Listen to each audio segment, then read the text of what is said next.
지난주에 읽은 한 책에서 헝가리에 있는 한 공장에서 있었던 일을 기록한 이야기를 읽은 적이 있습니다. 어떤 일이 있었냐면 헝가리에 있는 한 공장에 사자가 침입을 해가지고 지나가는 직공을 한 명을 맛있게 냠냠하고 도망갔다는 겁니다. 근데 그 공장에서 누구도 그 직공이 사자한테 잡아먹혔다는 사실을 아무도 몰랐대요.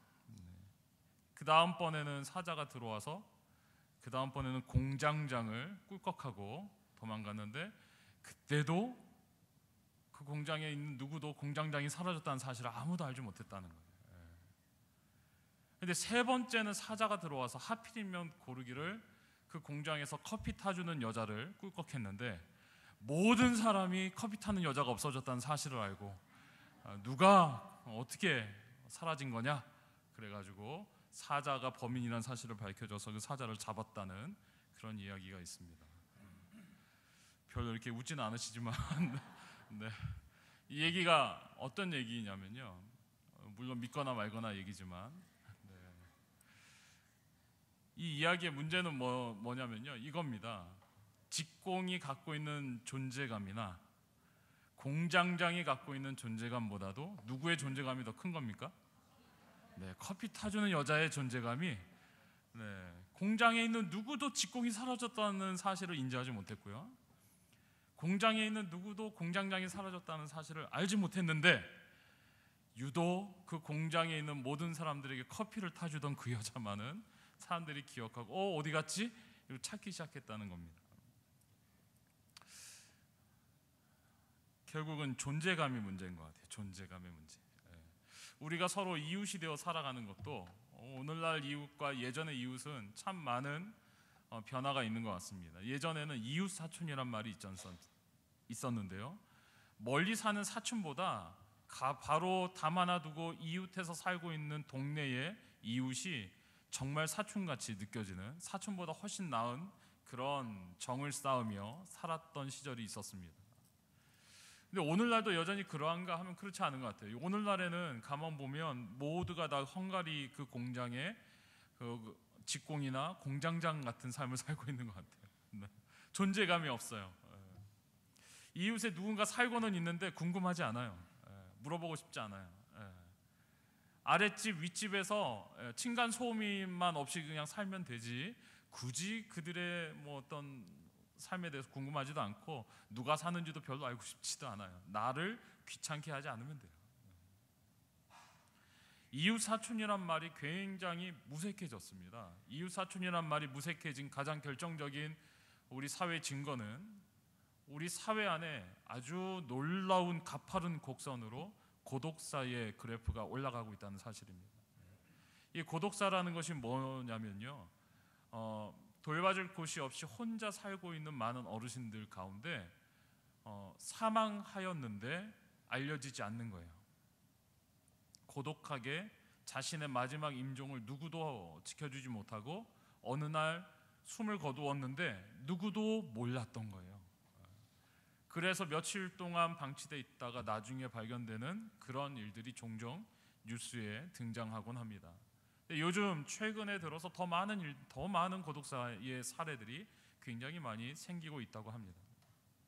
분명히 우리 주변에는 누군가 외롭게 살고 있고 분명히 우리 주변에는 누군가 힘겹게 살아가고 있는데 우리가 그들에 대한 관심을 닫고 우리가 우리 자신의 문제에 매몰돼서 살아가고 있는 것이 오늘날 우리가 살고 있는 우리의 모습인 것 같아요.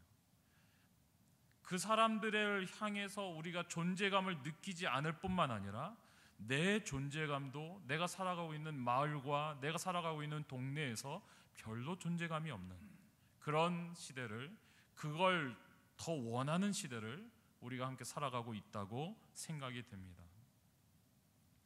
그러한 시대를 살고 있는 우리 모두가 오늘 말씀을 같이 함께 만나고 있습니다. 오늘 말씀은 도대체 우리의 이웃이 누구냐고 질문하고 있습니다. 누가복음 10장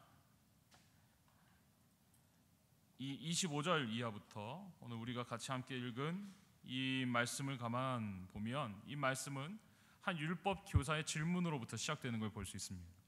이 사람이 예수님께 나와가지고 예수님을 시험하려는 의도를 가지고 예수님에게 질문을 던집니다. 이 율법 교사의 질문의 내용은 뭐냐면 예수님께 나와서 내가 무엇을 해야 영생을 얻겠습니까? 라고 질문합니다. 아마도 이 율법 교사는 그동안 예수님이 어떤 가르침을 계속해서 가르쳐 오셨는지를 잘 알고 있는 사람이었던 것 같습니다.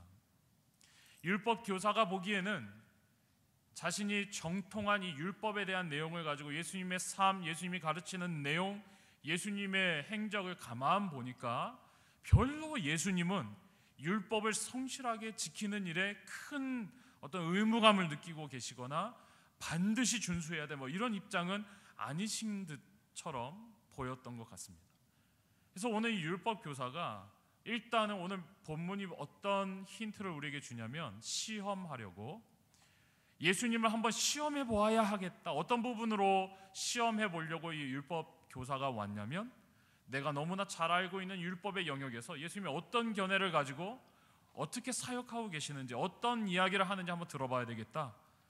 이렇게 의도를 가지고 예수님을 만나고 질문을 던지고 있는 것을 볼 수 있습니다. 던진 질문이 무엇입니까? 오늘 말씀해 보니까 내가 무엇을 하여야 영생을 얻겠습니까?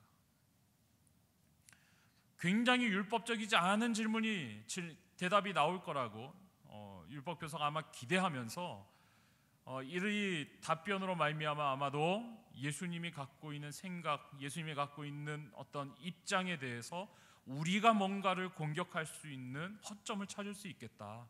이런 것들을 기대하면서 질문을 던지고 있습니다. 제가 보기에는 예수님께서는 굉장히 탁월한 소그룹 인도자의 그 원형을 모범을 보여주시는 것 같아요. 이런 질문이 던져졌을 때 보통 우리가 여기에 대해서 답하려고 애쓰면 좋은 답을 하기 힘듭니다. 오늘 말씀을 보면 예수님이 그 질문에 대해서 뭐라고 대답을 하시죠? 예수님이 대답을 주세요. 뭐라고 답을 주십니까? 질문에 질문으로 답하십니다. 네. 굉장히 현명하신 것 같아요. 네. 질문을 딱 가지고 와서 예수님 앞에 질문을 딱 던지니까 예수님께서 그 질문을 받으셔서 답을 하신 것이 아니라 질문으로 바꾸어서 다시 그 율법 교사에게 주고 있습니다. 뭐라고 질문하십니까? 오늘 같이 한번 읽어볼까요? 26절입니다. 시작. 예수께서 이르시되 율법에 무엇이라 기록되었으며 내가 어떻게 읽느냐? 굉장히 난감한 질문입니다. 네.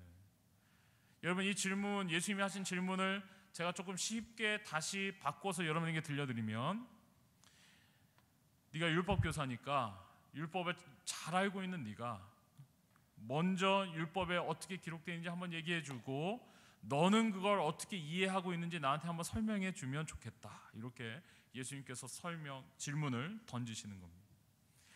율법 교사의 상황이 상당히 난처해졌습니다.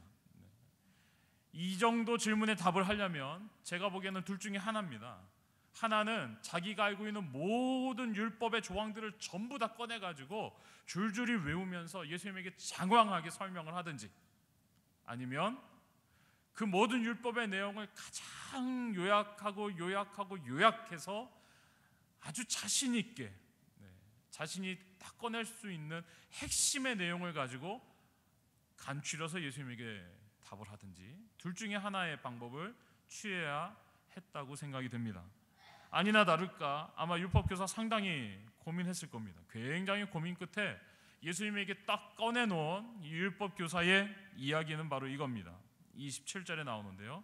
뭐라고 답을 예수님께 드리냐면 내 마음을 다하여 목숨을 다하며 힘을 다하며 뜻을 다하여 주 너의 하나님을 사랑하고 또한 내 이웃을 내 자신같이 사랑하라 하였나이다. 여러분 보시기 어떤지 모르겠는데 예수님 보시기에는 굉장한 칭찬을 율법교사가 들었습니다. 옳도다. 예수님께서 강하게 긍정해 주셨어요. 정말로 율법교사답다. 너 정말 잘 요약했다. 멋진 답이다. 율법교사가 이야기한 어떻게 하여야 사람이 영생을 얻을 것이냐라는 이 난제에 대해서 율법교사다운 그가 알고 있는 율법의 정신을 두 가지로 딱 요약을 해서 예수님께 들려주고 있는데 그게 뭡니까? 첫 번째는 앞에 많은 수식어들이 있지만 결국은 누구를 사랑하라?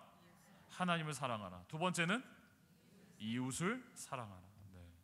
여러분 모두 다 율법교사 정도의 수준의 성경 지식이 다 있으신 것 같습니다. 아주 이 내용을 너무 또 잘 파악하고 계십니다.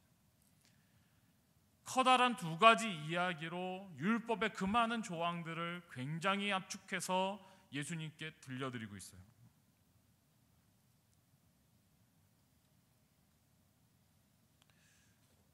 오늘 말씀 가운데 이 두 가지 대답이 율법 교사에게 딱 나오니까 예수님께서 하시는 말씀이 너 정말 참 잘했다, 옳다. 네가 얘기한 그 말이 정말로 옳다.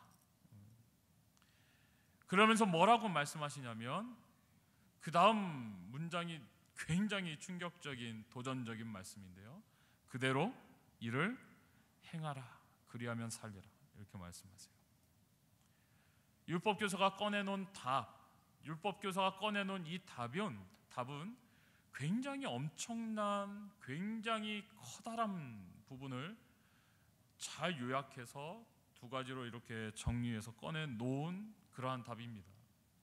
예수님께서 근데 그 답을 가져다가 어떻게 쓰고 계시냐면 뭐라고 말씀하시냐면 예수님이 그대로 행하라고 말씀하세요. 그리하면 살리라. 여러분, 율법 교사가 율법을 지키면서 살까요? 아닐까요? 어떻게 생각하세요? 이 사람 율법을 너무 잘 알아요. 율법에 정통했어요. 율법을 얼마나 잘 알으면 그가 알고 있는 율법의 내용이 굉장히 많을 텐데 그 내용을 정확하게 두 가지 정신으로 딱 요약해서 다이제스트 할 수 있는 굉장히 율법의 정신에도 정확하게 그 맥락을 짚고 있는 그런 사람이 대단한 사람 아닙니까? 잘 알고 정통하고 있고 꿰뚫어 알고 있는 그런 사람이면 율법을 잘 지키고 살아야 되지 않습니까?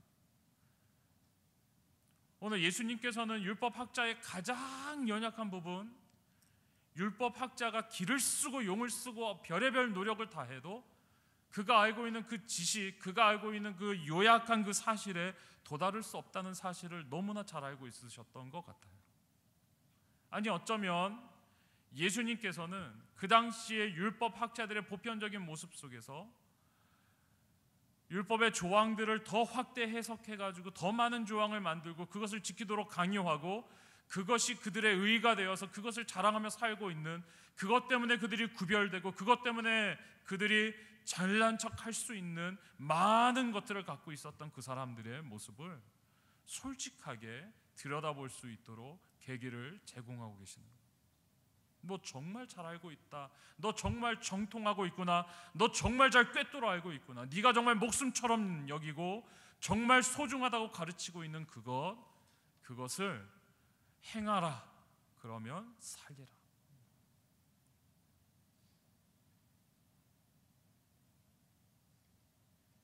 누구보다도 율법을 잘 알고 있는 율법학자가 제 생각에는 누구보다도 율법이 갖고 있는 한계를 너무나 뼈저리게 느끼고 있지 않았을까요?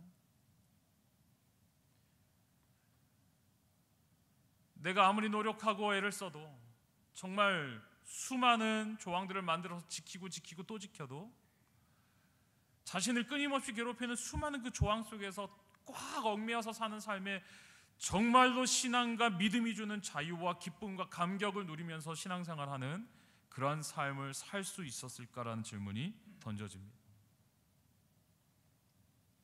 예수님께서는 율법의 높은 기준을 드러내셔서 율법학자 스스로는 그것을 지킬 능력이 하나도 없음을 스스로 깨닫도록 이끌어주고 계시는 걸 볼 수 있습니다.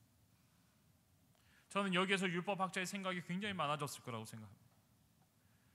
그렇게 잘 정리했는데, 정확하게 얘기했는데 예수님은 그 정확하게 얘기한 그것에 대해서 뭐라고 말씀하셨어요? 그대로 지켜 행하라. 그래야 영생을 얻을 거다. 이렇게 말씀하세요. 정말 예수님의 말씀대로라면은, 예수님의 말씀의 그 조항대로라면 우리 모든 사람들이, 저를 포함해서 이 자리에 앉아 있는 모든 분들이, 또 신앙과 믿음을 가지고 살아간다고 자부하는 모든 분들이 영원한 생명을 누리며 살 수 있다고 자신 있게 말할 수 있는 사람이 과연 누가 있을 수 있을까, 이런 생각이 듭니다. 율법학자는 여기서 자신의 대화를 끊지 않습니다. 여기서 물러서지 않습니다.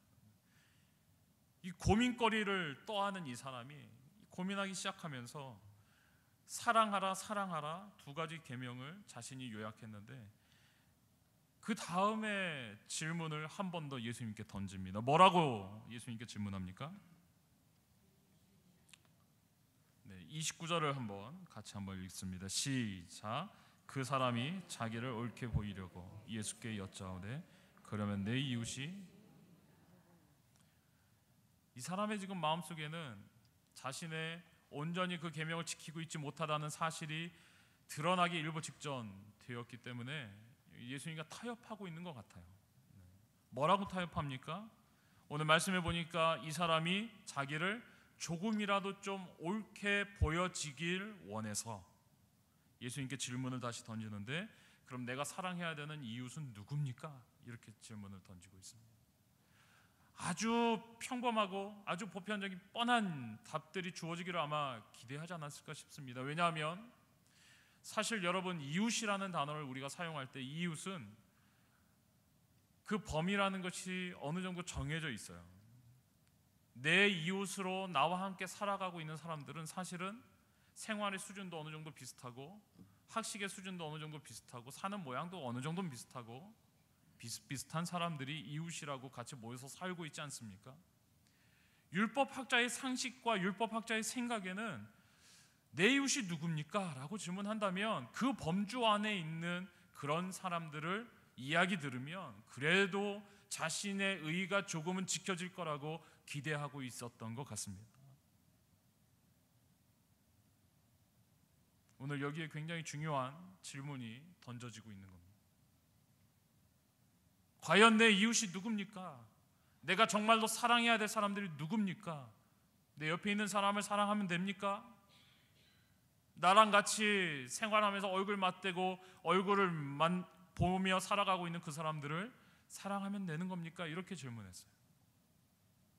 사실은 그 대답이 듣고 싶었고요, 그렇게 내가 하고 있다고 예수님께 얘기하고 그 대화를 종료하고 싶었어요. 아마도 그 자리를 빨리 빠져나오고 싶었을 것입니다.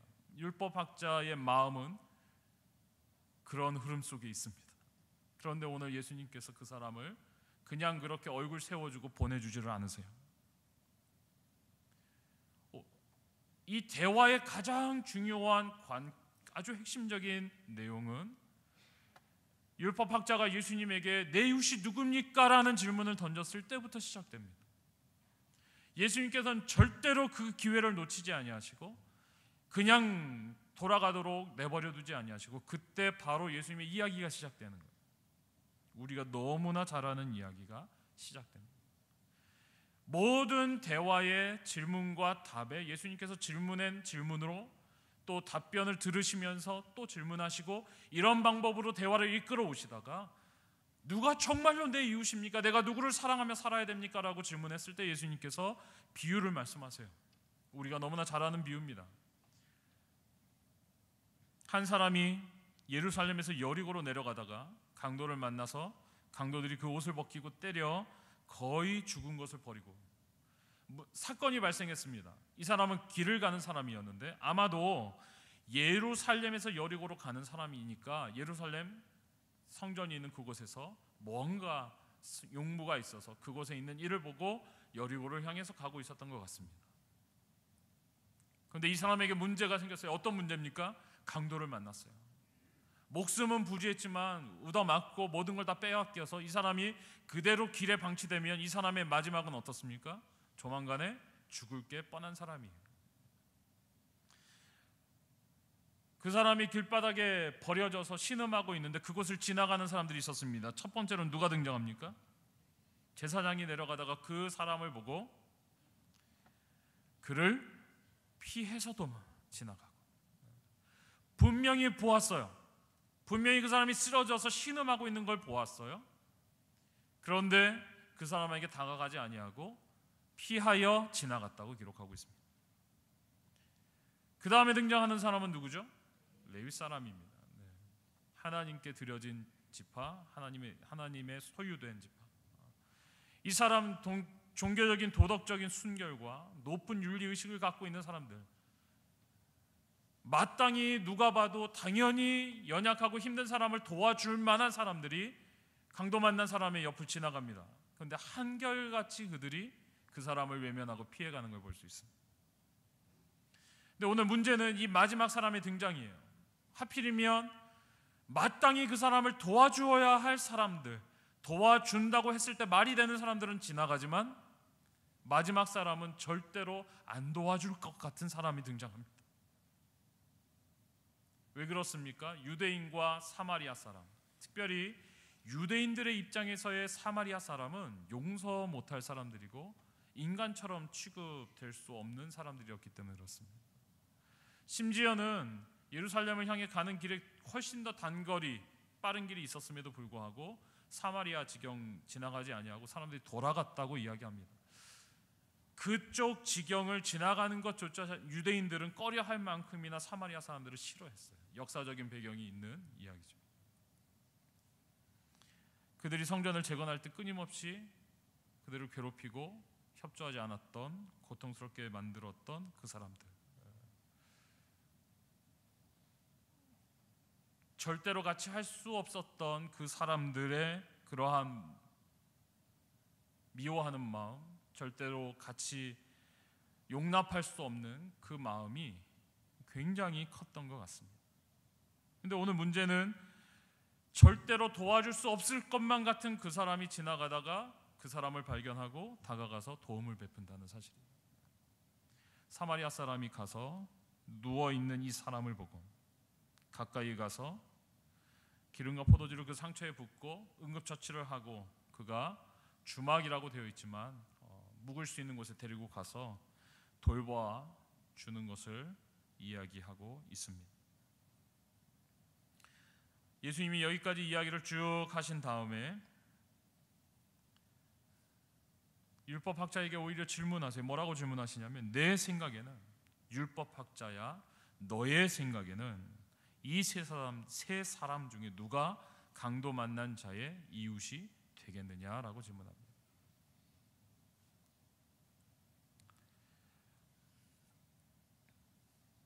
많은 경우에 우리가 누군가를 도와야 한다고 이야기할 때 사람들은 그 도와야 될 대상이 누군지를 판단합니다.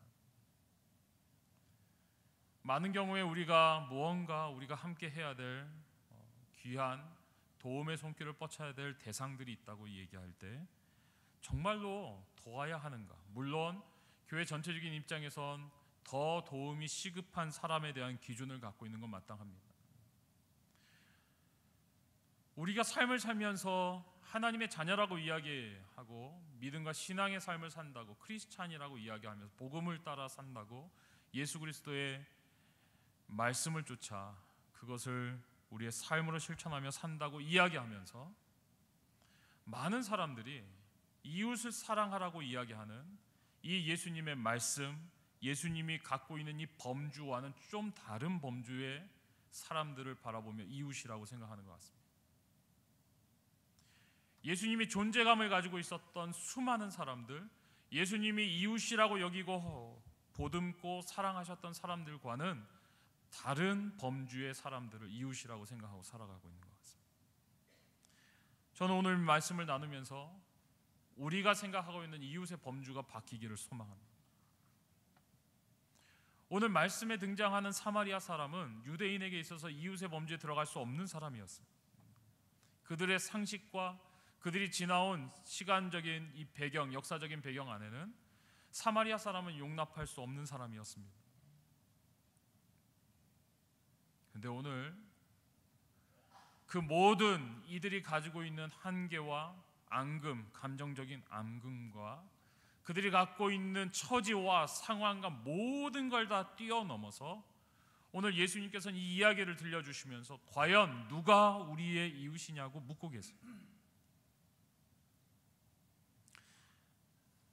이 비유에서 가장 여러분 눈여겨 우리가 함께 보기 원하는 것은 오늘 예수님께서 철저하게 의도적으로 사용하고 있는 이 등장인물들의 출신이에요. 배경. 제사장도 지나가고 레위인도 지나갔다는 사실보다도 더 중요한 것은 지금 강도 만나서 누워있는 사람이 누구라는 겁니까? 유대인이고, 누워있는 사람이 유대인이고, 지금 그 사람을 도와주고 있는 사람은 사마리아 사람이라는 데 있습니다.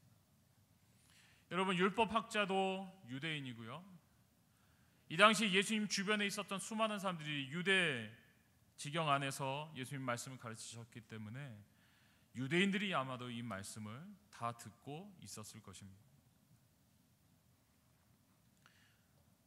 지금 예수님께서 아주 의도적으로 이 말씀, 이 비유, 이 대화를 듣고 있는 주변에 있는 모든 유대인들, 특히 자신에게 질문하고 있는 율법학자를 지금 이 비유 속에 어디에다 집어넣고 계시는 거예요?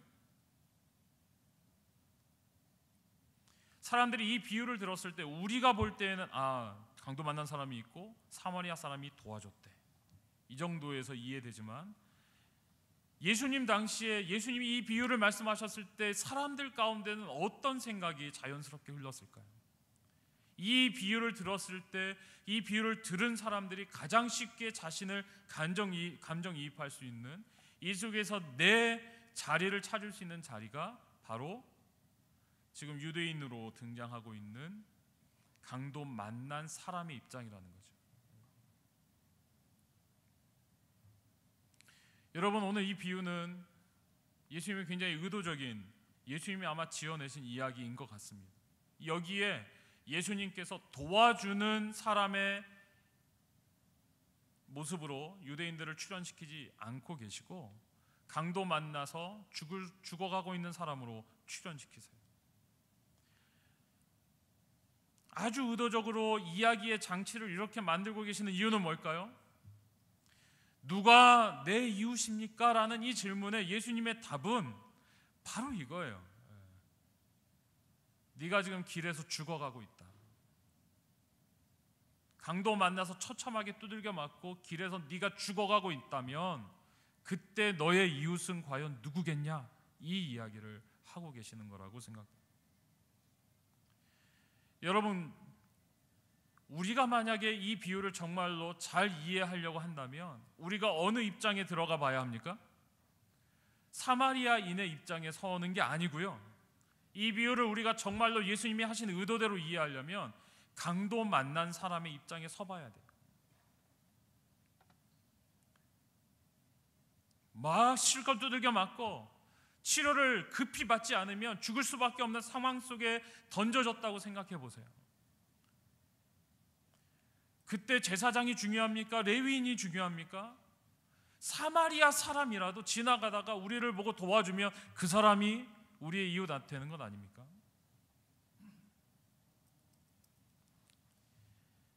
오늘 예수님께서는 그 이야기를 하시기 위해서 의도적인 이야기를 만들어서 비유로 들려주고 계시는 겁니다. 사실은 우리 모두가 오늘 사마리아 사람, 오늘 강도 만난 사람처럼 길 위에서 죽어가고 있는 그러한 인생을 살고 있는 건지도 모르겠어요.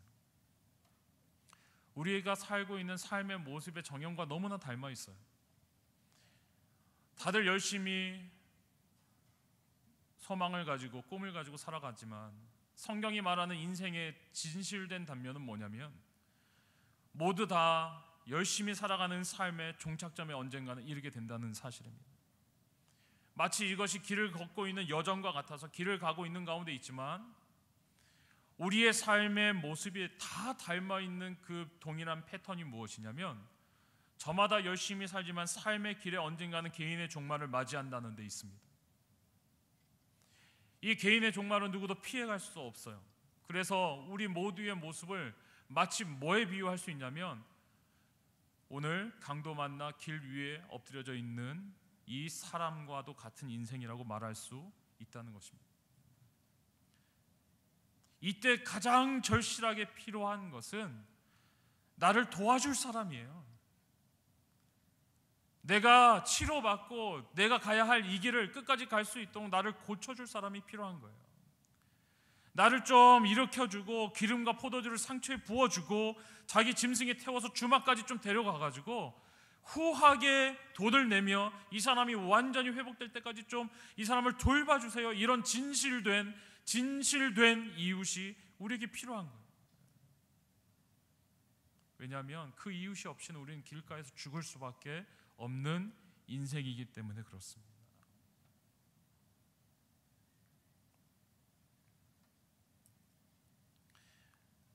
오늘 우리가 하나님 앞에서 받은 예수 그리스도로 말미암는 은혜는 이 사마리아 사람이 베푸는 은혜와 비교할 수도 없는 엄청난 은혜와 사랑을 우리에게 베풀어 주십니다. 어쩌면 오늘 선행을 베푸는 사마리아 사람의 모습에는 어쩌면 우리가 이렇게 삽시다를 말할 수도 있지만 오늘 이 모습 속에는 정말로 구체적인 아주 자상한 그 사랑이 넘치시는 예수님의 모습이 담겨져 있는 건 아닐까라는 생각이 듭니다.